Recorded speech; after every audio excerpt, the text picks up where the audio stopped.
Bonjour à vous, j'espère que vous allez bien et que vous passez un bel été.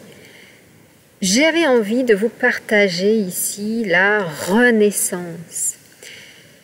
Pour aller dans cette renaissance qui est actuellement dans les énergies, et pour aller vers cette renaissance, il va falloir rentrer en soi et rentrer à travers sa mort symbolique.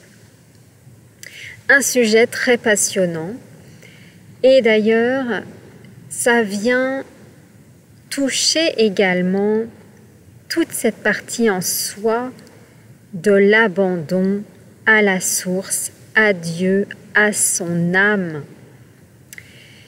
Et c'est d'aller justement chercher dans ses profondeurs justement toute cette tristesse, toute cette colère, toute cette rancœur qui doit là être prise avec les mains et d'être accueilli pour enfin être libéré.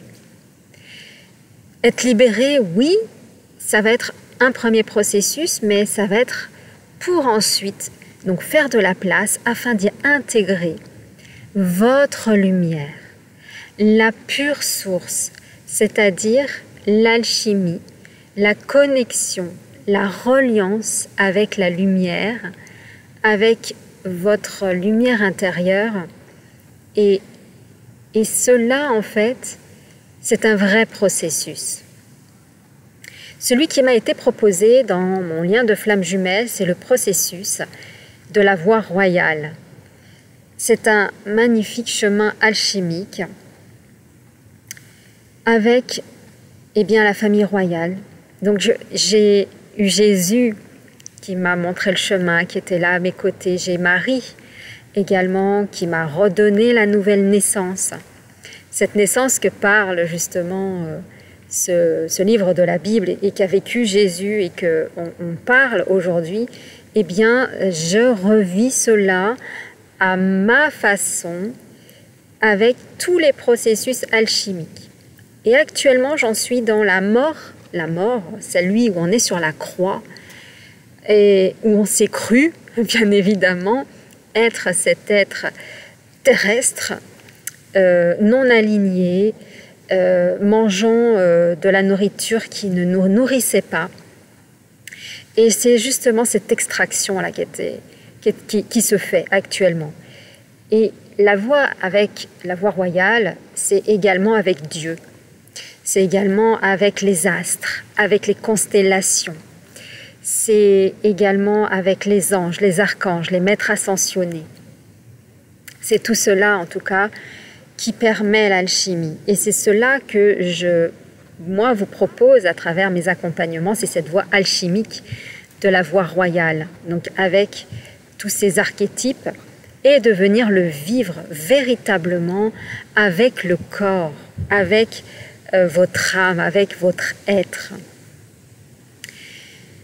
Pour en revenir à la mort, là, on est en train de traverser le portail du 8-8-8. Et donc, dans ce portail de la fréquence énergétique de l'abondance, il y a toute la fréquence dans laquelle vous êtes né.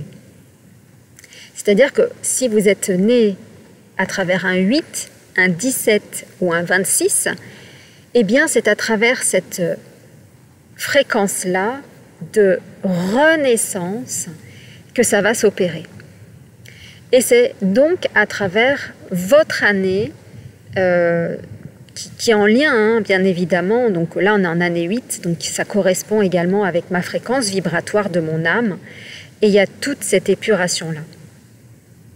Et ce que je voulais apporter, c'est qu'à travers ce travail alchimique, vous êtes amené à alchimiser au fur et à mesure. On ne peut pas alchimiser et d'être en début de sa connexion avec sa flamme jumelle et d'être dans 6 mois avec. C'est un processus alchimique.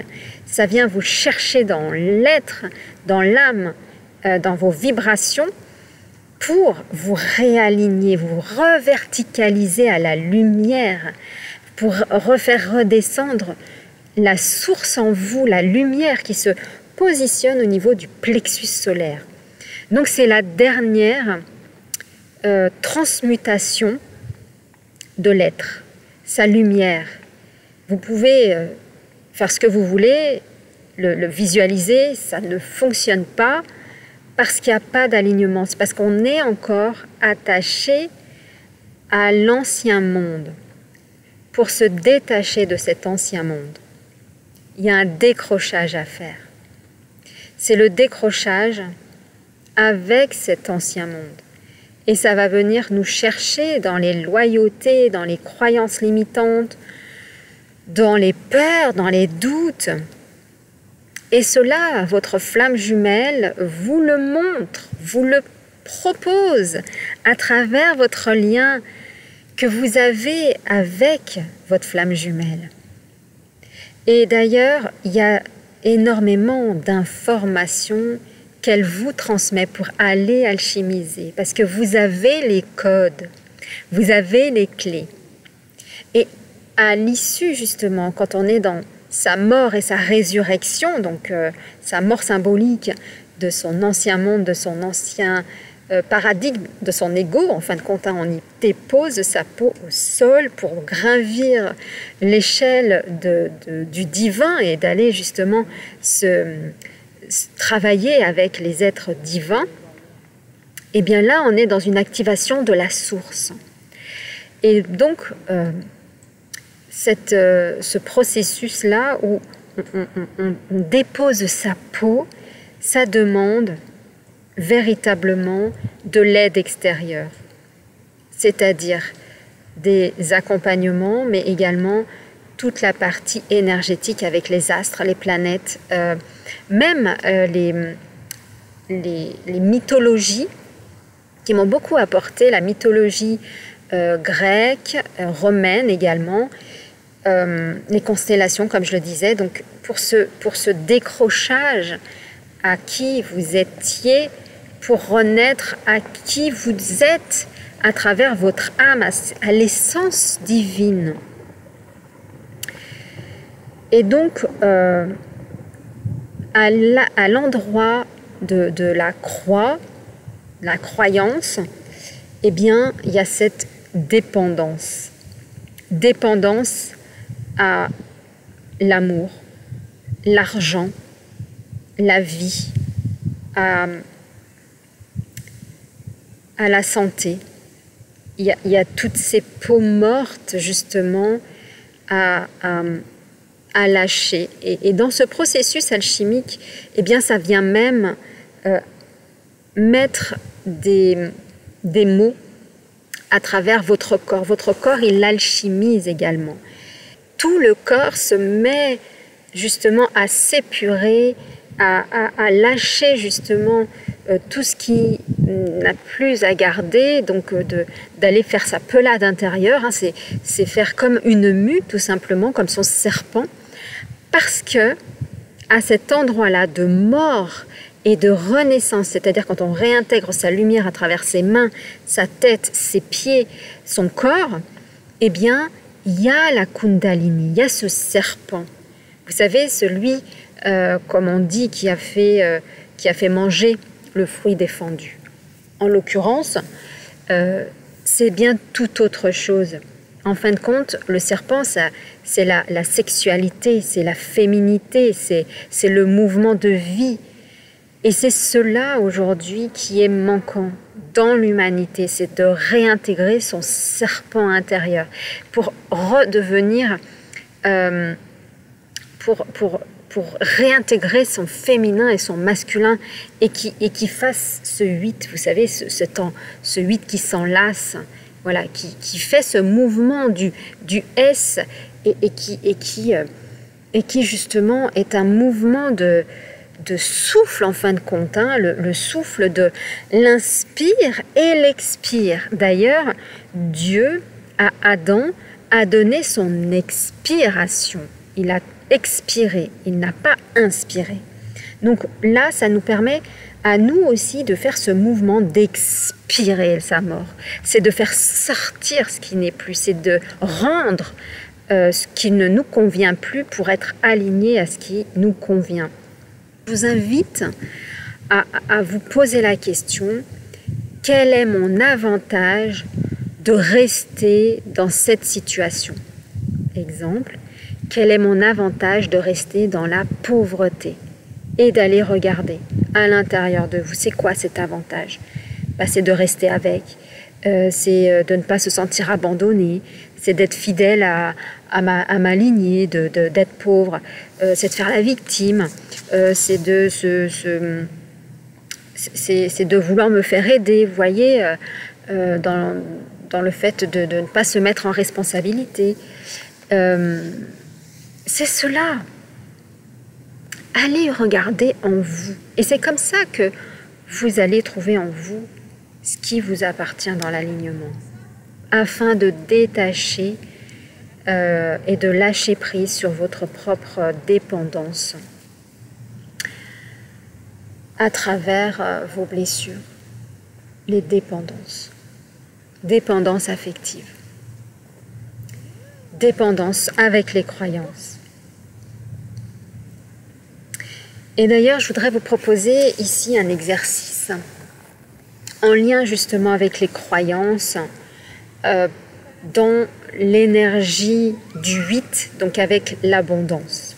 Alors cet exercice, il vient de Peter Koenig qui l'a créé avec également Christian Junod qui forme justement les professionnels, les coachs de la relation à l'argent. Et je vais vous proposer justement un de ces exercices. Je suis déloyale à la croyance de pauvreté. Et qu'est-ce que c'est bon? Répétez après moi. Je suis déloyale à la croyance de la pauvreté. Et qu'est-ce que c'est bon? Et on va faire justement maintenant son côté opposé. Je suis loyale à ma richesse intérieure, à mes valeurs de richesse, avec et sans pauvreté. Vous pouvez répéter. Je suis loyale à ma richesse intérieure, à mes valeurs, avec et sans pauvreté. Regardez comment ça vibre en vous. Regardez si cela amène dans votre cœur de la légèreté. Et je sens là dans l'égrégore que ça vient réaligner, que ça vient justement amener un ancrage, libérer à l'intérieur de soi ce qui n'est plus et de le lâcher. Alors, il est bon de pouvoir expirer pour réinspirer la lumière, la source de vie. Je sais que ce processus, en tout cas, va aider énormément de monde, va vous aider à vous à aller chercher justement toutes ces essences d'amour et de richesse, de valeur à l'intérieur de vous. Pour vous parler encore un peu plus de ce processus, ce que je vous propose, c'est dimanche 25 août à 17h de venir me rejoindre pour une conférence afin de vous apporter tout l'éclairage sur ce qui se passe actuellement au niveau des énergies. Je vous en parlerai un peu plus de cet endroit où votre flamme jumelle vous attend. Et il y a un réencodage à faire. C'est comme si vous aviez votre télécommande et qu'à la naissance, cette télécommande, elle avait été déprogrammée. Mais les programmes, ils sont encore en vous. Mais sauf que cette télécommande, vous devez la récupérer.